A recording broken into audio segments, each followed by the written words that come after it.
Hi, Cynthia Allen.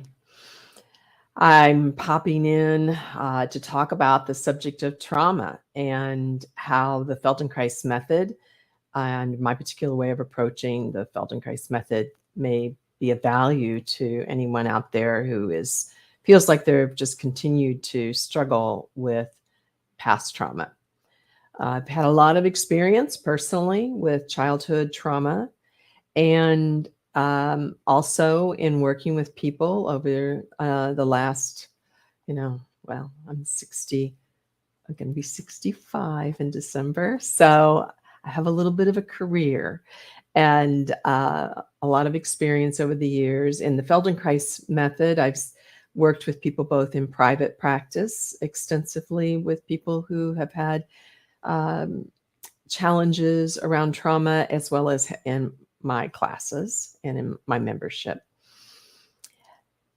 And I'm glad to have anybody here that is here. You can feel free to send a comment or a question.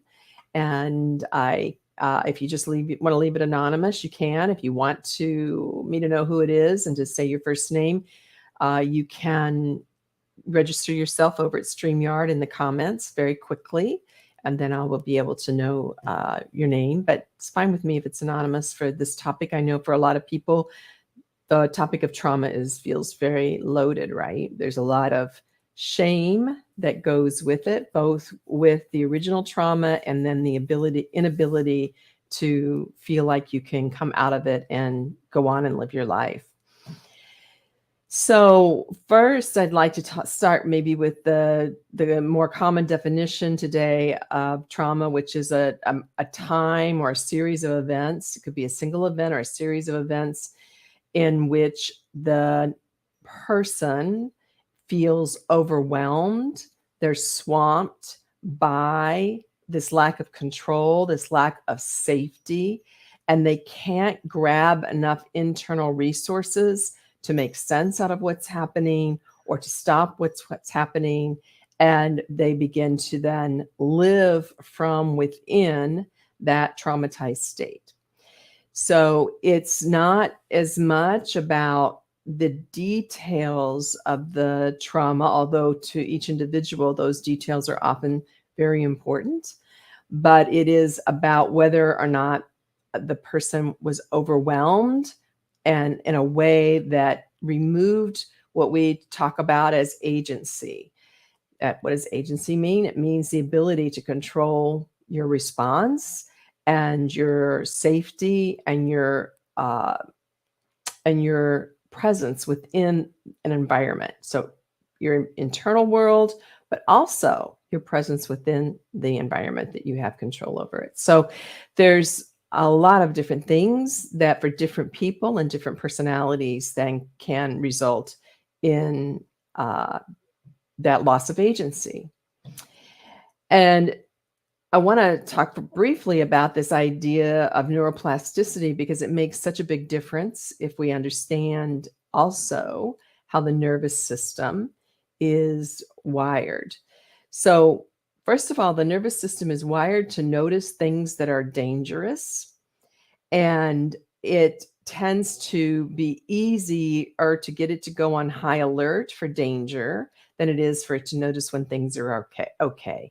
Now we can make sense of that fairly easily that, if I'm out in the woods and there's a bear, if there's a sound, if there's a shape, if there's something that the nervous system goes, whoa, what could that be? That might be a bear. That might be a wolf. That might be something that could hurt me. Then we would need that nervous system to be wired for noticing danger. If we look at things like cutting ourselves or getting our hand next to a hot burner, we get really early warning signs about these things. When we go to put our hand towards something that might be pleasurable, we don't get much of a notice about that. The nervous system is much less likely to replay moments of pleasure or comfort or really even truly take them in the same way. It doesn't take them in the same way as it takes in things which are painful, harmful, difficult. So it's very easy once the nervous system is overwhelmed for it to begin to reinforce the message of being overwhelmed, even if we are now, quote, safe. We might not feel safe. Often we don't feel safe. And the nervous system is replaying versions of what has already happened in attempts to keep us safe in the present moment and the future. It's stuck in what I would call a habit that lives within the past traumatic event. Now, I am not able to talk about people who are currently going through trauma. I'm talking about any of us who happen to remember back to something that overwhelmed us, hurt us, was very, very difficult for us, changed the course of our life, and then how that gets written in and grooved into our experience so vividly. And it is because it was a moment of overwhelm, of danger, of some kind of thing that said, this is not right. It physically hurt or it emotionally hurt or all of those things at the same time, right? It could have been a one-time event. It can be a series of events. So again, I remind you, feel free to write comments in. You can leave your name off of them by just not registering at StreamYard. Or if you do want me to know your name, you can just go over, register at StreamYard. That information's in the description here of this. And it's free. It's just a real fast thing. And then I can actually know who makes the comments. Either way is fine with me for this talk for sure.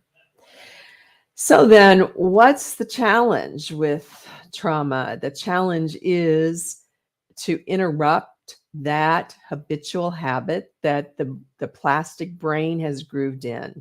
So I said that neuroplasticity had something to do with it. We often talk only about neuroplasticity and its good effects, but neuroplasticity can go either way.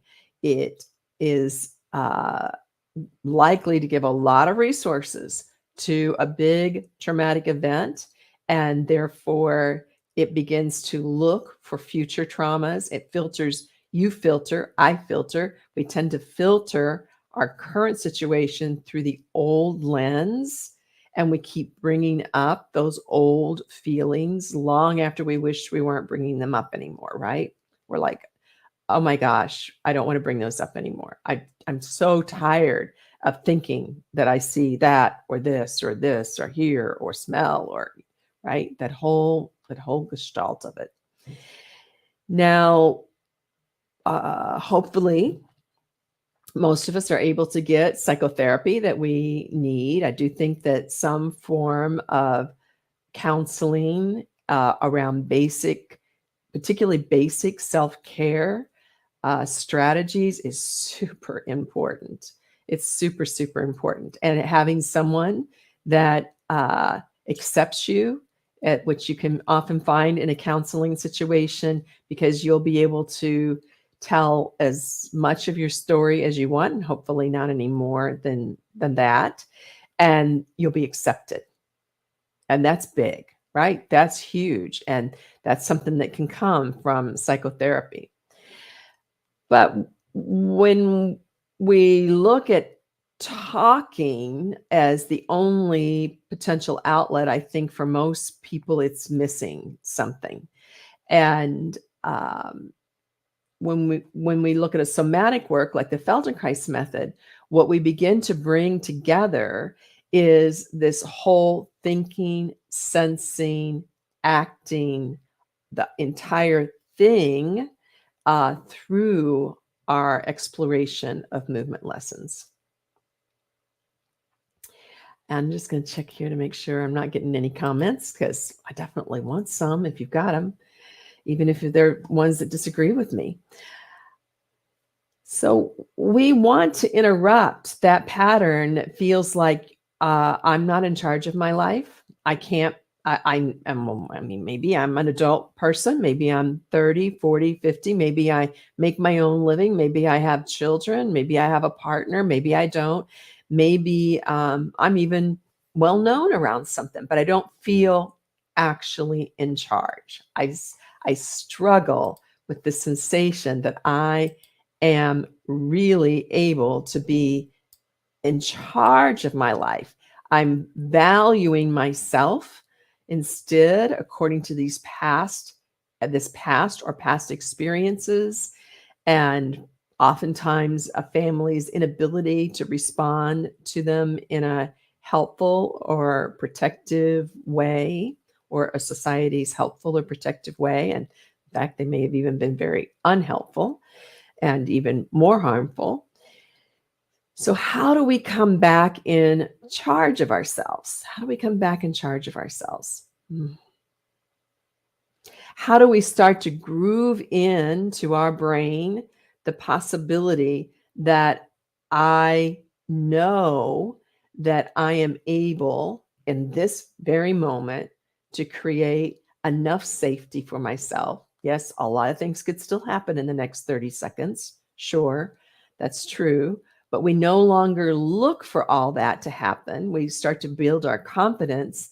Oh, I can actually know I'm safe in this moment. Oh, and it could be possible I might be safe in the next moment. Oh, I can afford to feel and sense my own body, my own beingness as as being worthy and valued and okay.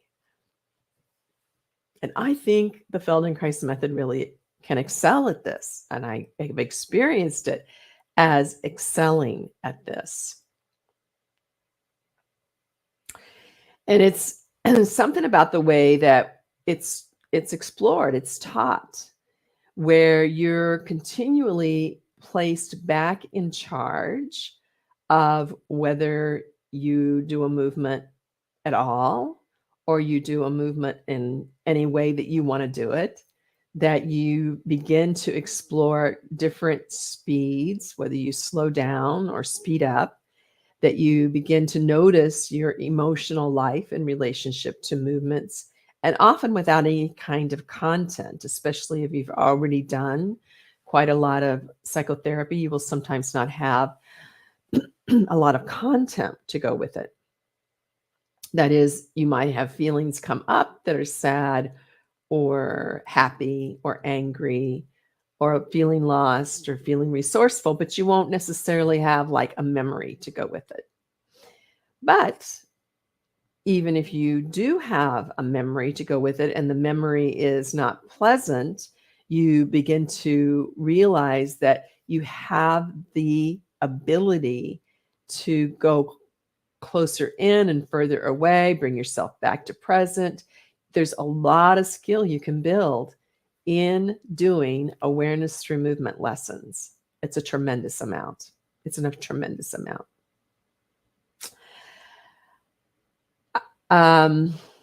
So I'm kind of just going off here in lots of different directions, and I would love to have any comments or questions, so I know that I cover what I need to cover. So we need to have an approach that does not value a certain way of moving. Okay, so when we go to a type of program where we're trying to achieve a certain type of movement, that can be lovely. You could really enjoy it. It might be a form of dance or yoga or Pilates, but I believe it will be a little bit more limited in helping us to get down to that underneath area that realizes, oh, in this moment, I get to choose whether I want to lie on my side or my back or my front, or I want to sit up or I want to walk. Oh, I get to choose if I want to move my right arm or if I want to bring my right foot to standing.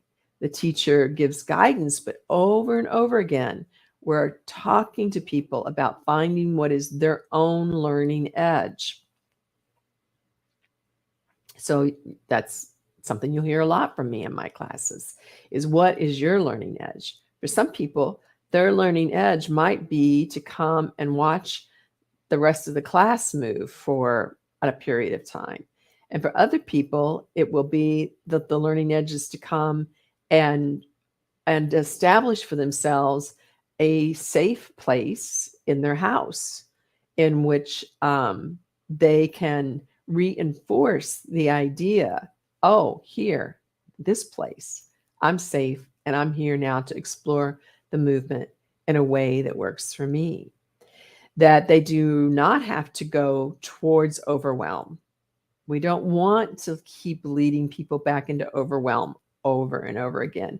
We want to make it so that you actually get better and better at feeling the early stages of approaching overwhelm so that you're not caught by surprise and swamped by what we call being triggered in today's language.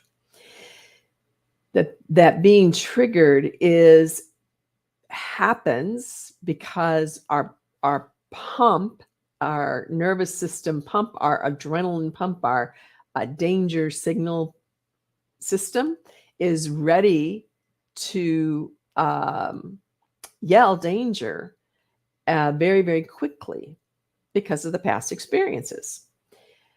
And we want to train ourselves to be able to notice before we get swamped, oh, here is a sensation. I think that sensation, oh, is that a sensation I've had before? Oh, that's a sensation I've had many times before. What is it? And for each person, it's different. Like it could be like a little tingle. It could be something in the gut. It could be a little twitch. It could be a smell or a taste in a person's mouth that they get that lets them know they're about to go a next step into overwhelm. So in the Feldenkrais method, we're teaching this capacity to observe in greater and greater detail, to observe oneself, one's breath, one's sense of agitation, one's sense of comfort, one's sense of ease, one's sense of restriction, one sense of what I like, one sense of what I don't like. And as you get better and better at that, you then also can get better and better and better at noticing further back in the chain of events when you're about to be triggered. And you can learn to choose something different. Now, it's not like it happens all at once, but you can learn to choose something different. And every one of those moments in which you learn to choose something different, you are gaining back your superpower. And I'm not talking about, of course, choosing something different that puts yourself in actual danger. I'm talking about choosing something different that puts you into a greater sense of safety and a real sense of safety. So that superpower that we were meant to have, each of us, of this learning body, has been kind of hijacked, if you will, by the trauma. And it's instead sort of gotten confused to the point that it can only sense a certain type of message, the danger message. We want to get it back to the superpower that can sense also the really good stuff of life, the good stuff of life, the good things that can happen in relationships.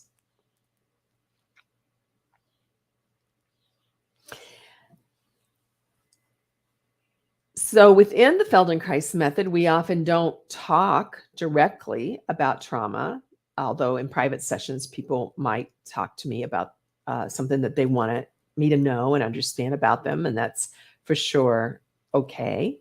But in classes, we don't usually have classes that are just only for people who've had trauma. First of all, I have to say the number of people who've had trauma is phenomenal. And even though some people recognize it and some people don't, and then there may be some people that really have never experienced a moment of overwhelm that has really changed the structure of their life, but it's not that many. So we know that there are other mechanisms and places that you can gather and talk about trauma, but we're not really wanting to reinstill and groove in the story and the pattern of it.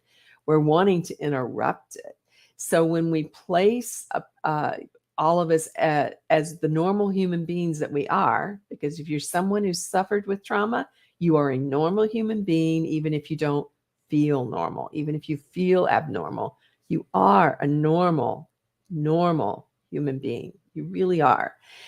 And you're a resilient one because you're still here.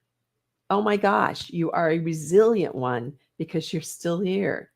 So we want you to be able to claim that for yourself, your normality, your resilience, and then eventually some real confidence that you are okay. I am okay. I'm okay. I'm okay.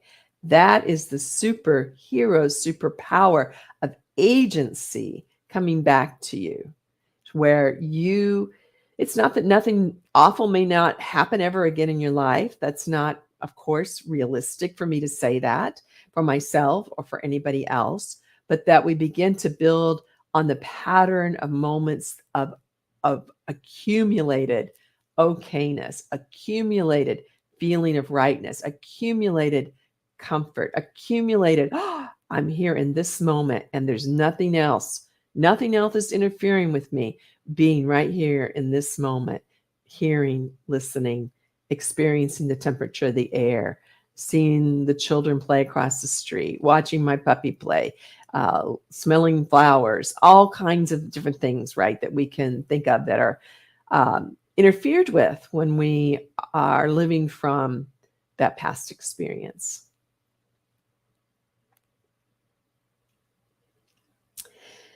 So we can then define our worth according to something real. Trauma is something that happened to us. It is not who we are. Trauma is something that happened to you, and it is not who you are. You are that incredible child and superpower that still is within you. And we just got to give it enough space and enough room for it to be able to emerge and for you to feel your confidence and your capacity to live and do this life. I often say that when Ruthie Allen, a Feldenkrais practitioner, coined this and creator of Bones for Life, coined this term called biological optimism. And to me, biological optimism is this thing that says in you, I can do this life. I'm not some kind of failure that has to just try to barely make it through each day. I can do this life. And that is often been so damaged for people who've had some traumatic event or events. So while the course, Discovering Your Learning Body Superpower, 7 Secret Keys, or the membership in Your Learning Body that I've had going now for over 8 years online, is not solely for people who have had trauma. I know that the majority of people have had some form of trauma, and they're at various different stages in working with it. And I welcome people to come and begin the process in some space in their own house or office or wherever they need to be, exploring and finding their own learning body and using it for their good, taking back control of it, getting it back in your full grasp and going, yes, this is mine. This is mine. I get to claim it. And it's okay. I am okay. And I am powerful. And I am able to live this life. I do have it. I do got it by the horns, or whatever terminology or saying that would be okay for you. And I'm going to be able to rock this. I'm going to be able to rock this. So there's a big letting go, I feel like, of shame. And I think there's a big grasping of skills that can come within the Feldenkrais method. I was actually asked this last year inside of Your Learning Body to even offer a series on body love and acceptance. And I think it depends on where people are at in their recovery from trauma, whether they would even want to join a series like that. But I have a series I'm going to do this year inside of Your Learning Body that will be on that topic. And for some of you, it will feel really potent to find some strategies. They're not necessarily Feldenkrais strategies only. They're things that have worked for me personally or that I've used with other people that I think you will really enjoy. So that's something that comes with being a member of Your Learning Body, but which is, by the way, $57 a month is how you can get started in that. But some of you may want to just do the course. And I'll tell you, the course is going to be great. Those 7 secret keys are keys to coming out of trauma. They absolutely are keys to coming out of trauma, for sure. And the movement lessons as well. So I invite you to consider joining us. We have the doors open now for just about 48 hours more. It closes Thursday night at midnight on the 25th of May in Eastern time zone here in the US. And you can find that information at yourlearningbody.com. If you feel like, hey, I want to ask Cynthia a question about my particular situation, health-wise or emotional-wise or whatever, you can send an email to support@futurelifenow.com and they'll assign that over to me, and I'll be happy to talk with you about whether the course or Your Learning Body is a good match for you. And yes, and also we have a need-based partial scholarship program. If what is holding you back is related to money, you can check that out also on yourlearningbody.com. Down in the frequently asked questions, we have an area on how you can read our scholarship policy and apply. And it's a pleasure to explore this is super important topic with you. And I hope that it's been useful to you and that you, reach out for the help that you need. If you're listening because you are someone who needs help, I hope you reach out for the help that you need. And maybe that will be with us, and maybe it's something else right now. Okay, everybody. Thank you so much. I'm going to go have my dinner and walk my dog an hour late. He's ready. He's like chomping at the bit for his walk. So there's an example, right, of a puppy right now. We have a lucky puppy who's had a pretty good life with us and is able to live in the present moment. And that's that wiggling bundle of love. That's what we want to be, right? Something that we can wiggle and enjoy our life and be in the present moment. Thank you, everybody. Bye-bye.